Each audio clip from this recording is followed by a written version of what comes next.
మన సంస్థ పెట్టి 11 సంవత్సరాల పైన కాలం అవుతా ఉంది.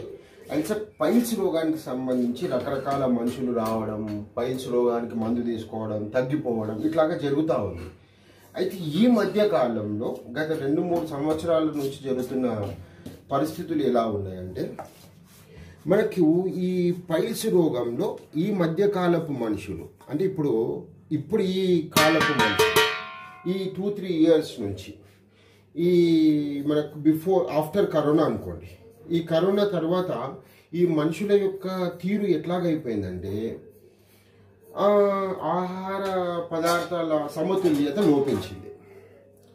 ఎట్లా పడితే అట్లా తినడం అనేది మొదలైంది. ఆ సంస్కృతి వచ్చేసింది అనమాట. అంటే బజారు సంస్కృతి అంటారు దాన్ని. ఈ బజారు సంస్కృతి అంటే ఏంటి అంటే బజారులో దొరికే వస్తువులు అంటే బజారులో దొరికే ఆహారపు వస్తువులను ఏడాపెడా తినడం, అంటే ఏది పడితే అది తినడం.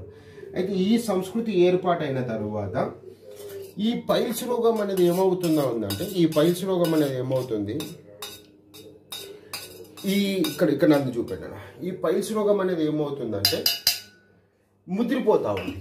ఈ ముదిరిపోయిన తర్వాత ఆయాసములు, ఇబ్బంది అంటే కడుపులో అన్డైజెస్టివ్ సిస్టమ్స్, మోషన్స్కి వెళ్ళాలంటే నరకం, బండి మీద కూర్చోవాలంటే నరకం, సీట్లో కూర్చోవాలంటే నరకం, ఇట్లా రకరకాల అనారోగ్య సమస్యలు ఇంకా టూ మచ్ అయిపోతుంది. ఇంకోటి లాపర్వ, అన్నిటికీ మించి బలమైనది ఏంటంటే లాపర్వ, మెడిసిన్స్ వాడాలంటే లాపర్వ. అయితే ఇక్కడ జరుగుతున్నది ఏంటంటే ఈ 2 ఇయర్స్ అంటే దాదాపు 1.5 year అయింది. ఈ మనం సంజీవిని గుటికలు పైల్స్ రోగానికి ఆపేశాం.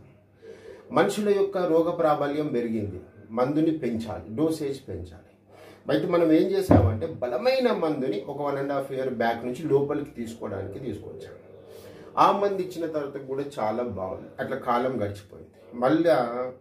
కొంతమంది కొత్త సమస్యతో రావడం కొంతమందిని చూస్తూ ఉన్నారు. వాళ్ళకు వచ్చిన సమస్య ఏంటంటే, నువ్వు ఆ లైట్ని చూడకు, నువ్వు నన్ను చూడు, ఆ ఫోన్ లైట్ని చూడకు, జస్ట్ నువ్వు నన్ను చూస్తున్నావు, ఆ వీడియో నాది ఎక్కువ పెట్టాలి, అది నీ కళ్ళకి ఎఫెక్ట్ అవుతుంది.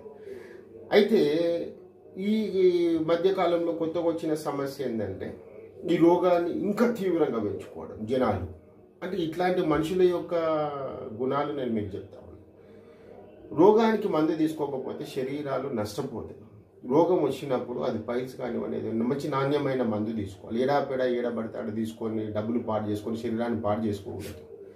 రోగం యొక్క లక్షణాలు, రోగం బలహీనతలు, రోగం బాధపెట్టే అంశాలు అన్నీ అవగాహన పెంచుకోవాలి. ఈరోజు యూట్యూబ్ ఉంది, సోషల్ మీడియా ఉంది, అన్ని రకాల ప్రయత్నాలు ఉన్నాయి. ఏది నమ్మాలి ఏది నమ్మొద్దు అనేది కూడా కొంచెం క్లిష్టంగా ఉంది. బట్ కొన్ని చెప్పే విషయాలు